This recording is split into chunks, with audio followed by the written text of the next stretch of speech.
সেই নাউনটি হলো পঞ্চ ইন্দ্রিয় দ্বারা উপলব্ধি করা যায় না। অর্থাৎ এটা এমনই একটা নাউন যেটাকে আমরা দেখতে পারি না, যেটার আমরা গন্ধ নিতে পারি না, যেটার আমরা স্বাদ গ্রহণ করতে পারি না, যেটাকে আমরা স্পর্শ করতে পারি না, অর্থাৎ ব্যক্তি বা বস্তু নিরপেক্ষ হয়। তো আমরা এতক্ষণে বুঝে গেছি অবশ্যই কোন নাউন সম্পর্কে আমি আপনাদের বলতে চাচ্ছি। হ্যাঁ, যদি আপনি ধারণাটা করে থাকেন তাহলে অবশ্যই সেটা অ্যাবস্ট্রাক্ট নাউনের ধারণা করেছেন। হ্যাঁ, আপনি অবশ্যই ঠিক ধরেছেন। আমরা আজকে আলোচনা করব অ্যাবস্ট্রাক্ট নাউন সম্পর্কে।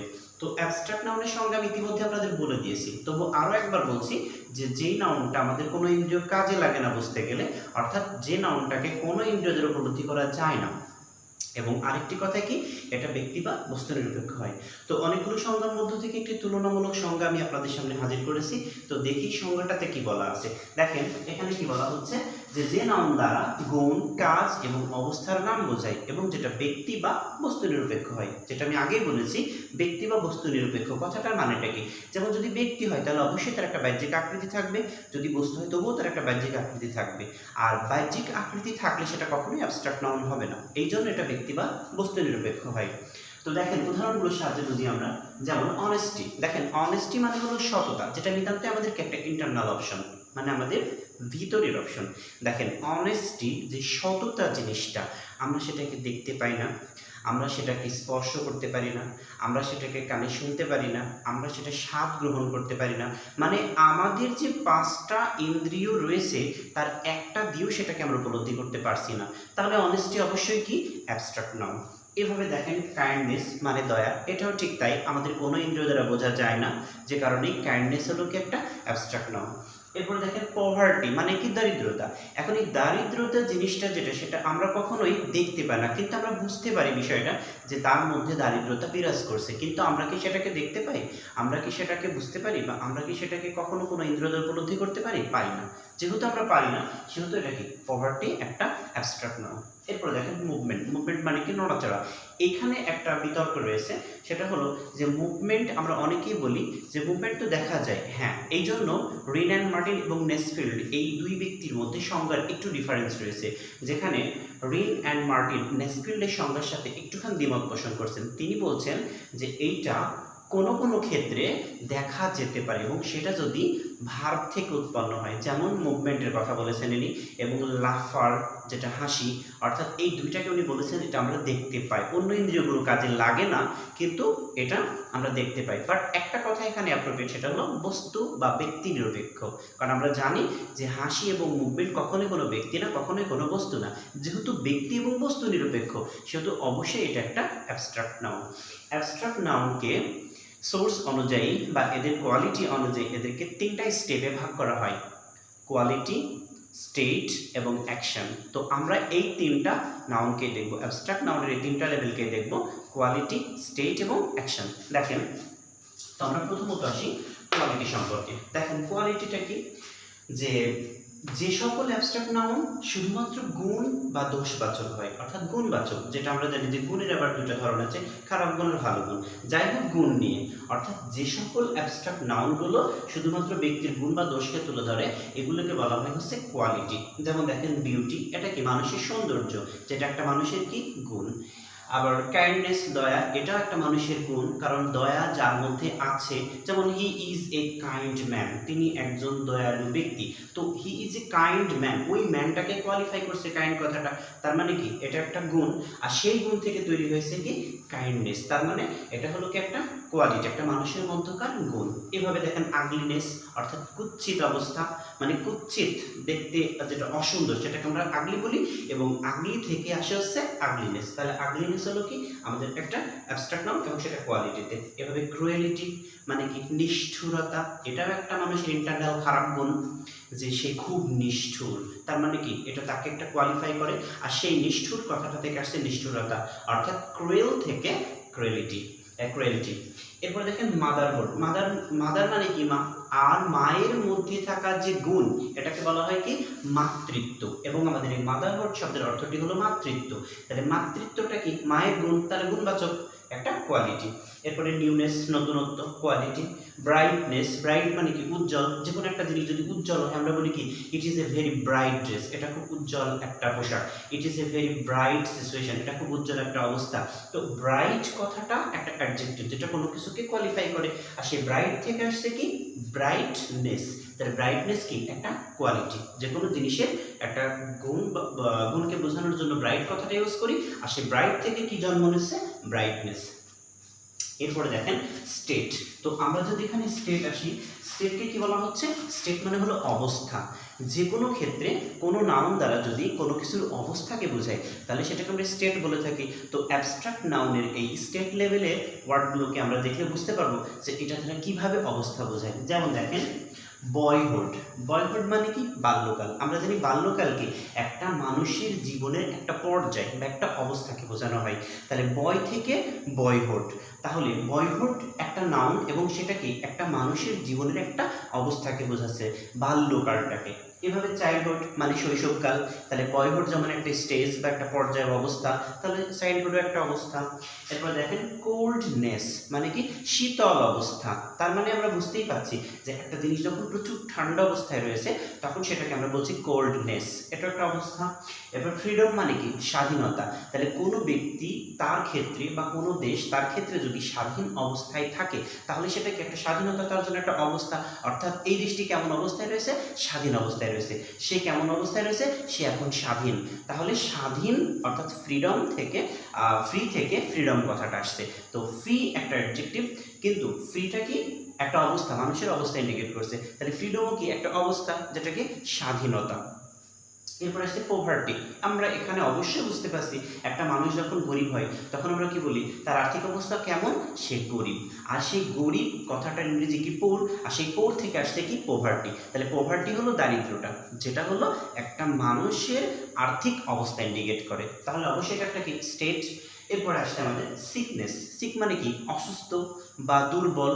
তো কোনো একজন মানুষ যদি দুর্বল থাকে আমি কি বলি he is a sick man, সে একজন দুর্বল ব্যক্তি বা অসুস্থ ব্যক্তি। তাহলে সিক কথাটা কি তার একটা অবস্থায় রিলেট করে, শারীরিকভাবে কেমন অবস্থায় রয়েছে সে, সিক দ্যাট মিনস দুর্বল।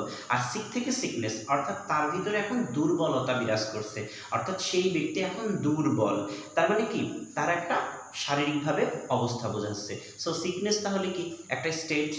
এরপর আসছে কি ডেথ, মানুষটার অবস্থাটা কি, সে এখন মৃত, অবস্থাটা কি মৃত, যেমন সে মৃত অবস্থায় পড়ে আছে, অর্থাৎ সে ডেথ। তার মানে কি ডেথ হলো মানুষের জীবনের আবার একটা অবস্থা যেটা অন্তিম মুহূর্তকে আমরা বুঝে থাকি। এরপর আসছে কি আমরা অ্যাকশন। তো অ্যাকশন শব্দ থেকে আমরা বুঝতে পারছি ক্রিয়া বা কাজ। তো এই জন্য অ্যাকশন যে নাউনগুলো রয়েছে এই অ্যাবস্ট্রাক্ট নাউনগুলো কোনো না কোনো ভার্ব থেকে উৎপন্ন হয়েছে, অর্থাৎ একটা ভার্ব থেকে তৈরি হয়েছে নাউনগুলো, আর এটা দ্বারা একটা ক্রিয়া একটা ভাব আসে এমন যে কোনো কিছু করা বোঝাচ্ছে বোধ হয়, সেজন্য এই স্টেপটার নাম দেওয়া হয়েছে কি অ্যাকশন। যেমন আমরা দেখি এখানে ট্রিটমেন্ট। ট্রিটমেন্ট মানে হলো চিকিৎসা। তো ট্রিটমেন্ট শব্দটার আগে যেটা ছিল সেটা কি ট্রিট।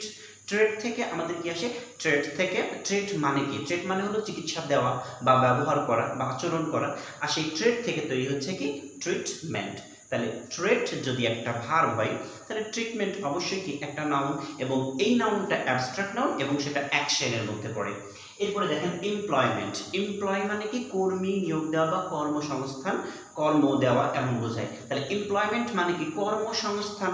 তাহলে এমপ্লয় মানে একটা ভার্ব এটা যেটা নিয়োগ দেওয়া, আর এমপ্লয় থেকে কি তৈরি হলো এমপ্লয়মেন্ট। তাহলে কি ভার্ব থেকে নাউনের জন্ম হলো, দ্যাট মিনস এটা কি একটা অ্যাকশন বোঝাচ্ছে।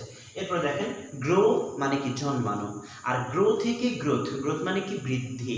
তাহলে এটাও কি একটা অ্যাকশন বোঝাচ্ছে যে বাড়ার দিকে ক্রমান্বয়ে যাচ্ছে এমন অবস্থাটাকে আমরা কি বলছি গ্রোথ। অর্থাৎ গ্রো একটা ভার্ব, আর ভার্ব থেকে তৈরি হয়েছে গ্রোথ। এবং আমি আগেই বলেছি যে সকল নাউনগুলো ভার্ব থেকে তৈরি হচ্ছে এদেরকে বলা হচ্ছে কি অ্যাকশন।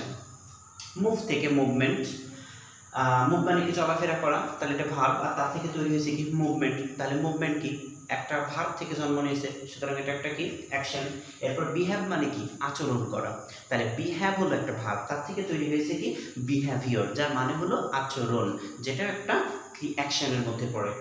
লাফ মানে কি হাসি বা হাসা, আর লাফ থেকে লাফার, অর্থাৎ হাসিটাকে বোঝানো হয়।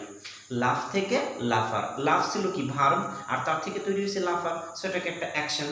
এরপরে পারমিট মানে অনুমতি দেওয়া, আর আমরা জানি পারমিট থেকে তৈরি হয়েছে কি পারমিশন, তাহলে অবশ্যই কি একটা ভার্ব থেকে একটা নাউন জন্ম নিয়েছে, সুতরাং অবশ্যই পারমিশন একটা কি অ্যাবস্ট্রাক্ট নাউন এবং সেটা কি একটা অ্যাকশন। তো এরপরে আমরা দেখব যে অ্যাবস্ট্রাক্ট নাউন এর যে তিনটা স্টেপ রয়েছে, এই তিনটা স্টেপ তিন ধরনের ওয়ার্ড থেকে জন্ম নেয় এবং আমরা সেটা একটু খেয়াল করব। দেখুন, অ্যাবস্ট্রাক্ট নাউন আবার তিন ধরনের ওয়ার্ড থেকে তৈরি হয়, অর্থাৎ অ্যাবস্ট্রাক্ট নাউন তিন ধরনের পার্টস অফ স্পিচ থেকে উৎপন্ন হয়। তো সেই তিন ধরনের কি আমরা জানি, অ্যাবস্ট্রাক্ট নাউন ভার্ব থেকে উৎপন্ন হয়, অ্যাডজেক্টিভ থেকে উৎপন্ন হয় এবং কমন নাউন থেকে উৎপন্ন হয়। দেখেন খেয়াল করে এখানে যে অ্যাবস্ট্রাক্ট নাউনকে তিন ধরনের ওয়ার্ড থেকে পাওয়া যায় বা তিন ধরনের ওয়ার্ড থেকে উৎপন্ন হয়। যেমন প্রথমে আমরা বলছি এখানে কি অ্যাডজেক্টিভ থেকে। অ্যাডজেক্টিভ থেকে যেমন কাইন্ড কি একটা অ্যাডজেক্টিভ, যেমন he is a kind man, সে একজন দয়ালু ব্যক্তি, তাহলে কাইন্ড থেকে অ্যাডজেক্টিভ, আর সেই কাইন্ড থেকে তৈরি হলো কি কাইন্ডনেস। এরপর আগলি মানে কি কুৎসিত, আর আগলি একটা অ্যাডজেক্টিভ, তাহলে আগলি থেকে তৈরি হলো কি আগলিনেস। এরপরে ব্রাইট মানে কি উজ্জ্বল, আর ব্রাইট একটা অ্যাডজেক্টিভ, সো ব্রাইট থেকে কি তৈরি হলো ব্রাইটনেস। এরপরে দেখেন ব্রেভ মানে কি সাহসী, তাহলে ব্রেভ থেকে ব্রেভারি। তার মানে আমরা দেখলাম কি কাইন্ড, আগলি, ব্রাইট, ব্রেভ এরা হলো অ্যাডজেক্টিভ, আর এদের থেকে তৈরি হলো কি কাইন্ডনেস, আগলিনেস, ব্রাইটনেস এবং ব্রেভারি। সো আমরা বলতেই পারি যে অ্যাডজেক্টিভ থেকে অ্যাবস্ট্রাক্ট নাউনের উৎপত্তি হয়। এরপর আবার দেখেন ভার্ব থেকে। আমরা দেখছি এখানে কি ভার্ব থেকে, আমরা একটু আগেই বলেছিলাম যখন অ্যাকশন দেখেছিলাম তখন দেখেছিলাম যে ভার্ব থেকে কিন্তু ওরা তৈরি হচ্ছিল ওই নাউনগুলো। তো আমরা এখন মাথায় রাখবো যে অ্যাবস্ট্রাক্ট নাউন ভার্ব থেকে উৎপন্ন হয়। যেমন লাভ মানে কি ভালোবাসা, আবার লাভ থেকেই তৈরি হচ্ছে কি লাভ নামের এই নাউনটি। তাহলে লাভ একটা ভার্ব, সেই ভার্ব থেকে আবার লাভ যদি নাউন রূপে কাজ করে তাহলে সেটা কি ভার্ব থেকেই নাউনের উৎপত্তি হলো, তাই এটাকে আমরা বলি ভার্ব থেকে অ্যাবস্ট্রাক্ট নাউনের উৎপত্তি। এরপর পারমিট মানে কি অনুমতি দেওয়া, এটা একটা ভার্ব, তার থেকে তৈরি হয়েছে কি পারমিশন। এরপরে গ্রো মানে কি বেড়ে ওঠা বা জন্মানো, গ্রো থেকে হয়েছে কি গ্রোথ, তাহলে ভার্ব থেকে গ্রোথের জন্ম। সাকসিড মানে সফল হওয়া, আর সাকসিড থেকে আসছে কি সাকসেস, তাহলে এটাও কি ভার্ব থেকে তৈরি হলো। এরপর আসি কমন নাউন থেকে, এবং অ্যাবস্ট্রাক্ট নাউন কমন নাউন থেকে তৈরি হয়। কমন নাউন থেকে তৈরি হয়ে সেই ক্ষেত্রে সেটা দ্বারা বিশেষ কি গুণকে বোঝায় বা স্টেটকে বোঝায়, মানে কোয়ালিটি বা স্টেটকে বোঝায়, তাহলে সেক্ষেত্রে কমন নাউন থেকেও অ্যাবস্ট্রাক্ট নাউন তৈরি হয়। যেমন বয় মানে কি বালক, আমরা জানি বয় বলতে সব বয়কে বোঝানো হয়, পৃথিবীতে যত বয় আছে সবাইকে আমরা বয় বলি, আর এই বয় থেকে তৈরি হচ্ছে কি বয়হুড, তাহলে কি কমন নাউন থেকে অ্যাবস্ট্রাক্ট নাউনের উৎপত্তি হলো। চাইল্ড মানে শিশু, আমরা জানি শিশু হলো একটা কমন নাউন, আর চাইল্ড থেকে কি জন্ম হলো চাইল্ডহুড, তাহলে কি এটা একটা কমন নাউন থেকে জন্ম হলো। আবার ব্রাদার মানে ভাই, এটা একটা কমন নাউন যার থেকে তৈরি হয়েছে ব্রাদারহুড। ফাদার একটা কমন নাউন যার থেকে তৈরি হয়েছে কি ফাদারহুড। আমরা জানি ফাদার মানে কি বাবা, এখন বাবা বলতে শুধু আমার বাবাকে বোঝাবে না বা আপনার বাবাকে বোঝাবে না, অবশ্যই ফাদার এমনই একটা ওয়ার্ড, পৃথিবীতে যত ফাদার আছে সবাইকে আমরা ফাদার বলে থাকি, এবং যত ব্রাদার আছে সবাইকে ব্রাদার, একটা কমন ওয়ার্ড যার দ্বারা সব ভাইকে বোঝানো হয়। তার মানে বয়, চাইল্ড, ব্রাদার, ফাদার এরা হলো একটা কমন নাউন বা এক একটা কমন নাউন, আর এদের থেকে তৈরি হয়েছে কি বয়হুড, চাইল্ডহুড, ব্রাদারহুড এবং ফাদারহুড, এগুলো হলো আমাদের অ্যাবস্ট্রাক্ট নাউন। পরে দেখেন অ্যাবস্ট্রাক্ট নাউন হিসেবে জিরান্ড এবং ইনফিনিটিভকেও ব্যবহার করা হয়, অর্থাৎ জিরান্ড এবং ইনফিনিটিভও কিন্তু অ্যাবস্ট্রাক্ট নাউন। কিভাবে? জিরান্ড এর ডেফিনেশন আমরা কি জানি, যে ভার্বের যেই রূপ একই সাথে নাউন এবং নাউন এবং ভার্বের কাজ করে তাকে জিরান্ড বলে। অর্থাৎ আমরা জানি যে কোনো ভার্বের সঙ্গে যদি আইএনজি যুক্ত হয়ে সেটা কোনো সেন্টেন্সের নাউন রূপে ব্যবহার হয় এবং ভার্বের মতো কাজ করে তাকে জিরান্ড বলে।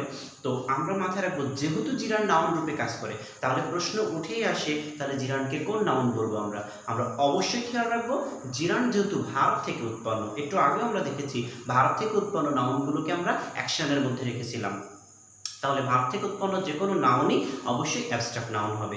তো আমরা এখানে দেখেন যে জিরান্ডের ক্ষেত্রে কি বলছে, swimming is a good habit, swimming is a good habit, এই মুহূর্তে ইজ হলো আমাদের ভার্ব, আর এই ভার্বের সাবজেক্ট রূপে কি রয়েছে সুইমিং, তাহলে সুইমিং হচ্ছে কি একটা জিরান্ড যেটা ইজের সাবজেক্ট রূপে কাজ করেছে। আমরা এটাও সাথে খেয়াল রাখবো যে ভার্বের সাবজেক্ট রূপে অনলি দুইটা জিনিস বসতে পারে, হয় সেটা প্রোনাউন হবে না হলে সেটা নাউন হবে, আর প্রোনাউন তো আমরা দেখলেই চিনতে পারবো, আর যেহেতু প্রোনাউন না সুইমিং, সেহেতু সুইমিং অবশ্যই এই মুহূর্তে কি নাউনের কাজ করছে। আর আমরা ডেফিনেশনও বলেছিলাম ভার্বের আইএনজি যুক্ত রূপ যদি কখনো কোনো ভার্বের সাবজেক্ট রূপে কাজ করে সেটা নাউন রূপে কাজ করে, তাহলে অবশ্যই সুইমিং একটা অ্যাবস্ট্রাক্ট নাউন। এরপরে স্মোকিং, দেখেন স্মোকিং ড্যামেজেস আওয়ার বডি, ধূমপান আমাদের শরীরের ক্ষতি করে। তাহলে আমাদের এখানে ভার্বটা কি ড্যামেজ, আর ড্যামেজেস যদি ভার্ব হয় তাহলে স্মোকিং কি তার সাবজেক্ট, আর সাবজেক্ট রূপে বসলে সেটা কি নাউন। সো স্মোকিং এখানে নাউনের কাজ করছে এবং এটা একটা জিরান যেটা অ্যাবস্ট্রাক্ট নাউন। এরপরে দেখেন ইনফিনিটিভ, এখানে ইজ হলো ভার্ব, তাহলে ইজ ভার্বের সাবজেক্ট কে টু ওয়াক। তাহলে টু ওয়াক যদি ইজ ভার্বের সাবজেক্ট হয় তাহলে অবশ্যই কি এই ইনফিনিটিভ এখানে নাউনের মতো আচরণ করছে। সো টু ওয়াক এই মুহূর্তে একটা নাউন আর এবং এটা একটা অ্যাবস্ট্রাক্ট নাউন। তাহলে আমরা সবসময় মাথায় রাখবো জিরান্ডো অ্যাবস্ট্রাক্ট নাউন এবং ইনফিনিটিভ অ্যাবস্ট্রাক্ট নাউন যদি তারা নাউনের মতো কাজ করে থাকে, অর্থাৎ সেন্টেন্সের সাবজেক্ট বা অবজেক্ট রূপে কাজ করে থাকে। এরপরে দেখেন চিনিবার উপায়, মানে অ্যাবস্ট্রাক্ট নাউন কিন্তু আমরা দেখলেও চিনতে পারবো।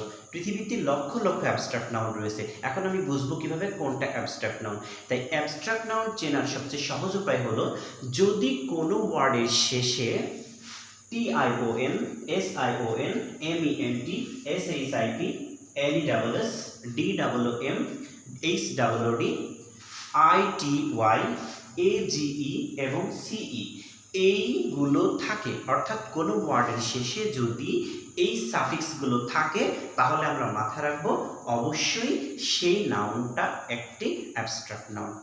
থ্যাংক ইউ ফ্রেন্ডস আমার ভিডিওটি দেখার জন্য, এবং পরবর্তী ভিডিওগুলো পাওয়ার জন্য অনুরোধ করব আমার চ্যানেলটি সাবস্ক্রাইব করবেন, যদি করে থাকেন তাহলে ধন্যবাদ, আর যদি না করে থাকেন তাহলে করুন এবং বেল আইকনে ক্লিক করেন, তাহলে আমার দেওয়া প্রত্যেকটা ভিডিও সবার আগে আপনার কাছে পৌঁছে যাবে। এবং অবশ্যই আমি চেষ্টা করব আপনাদের জ্ঞানের পিপাসাটাকে মেটানোর জন্য। ধন্যবাদ।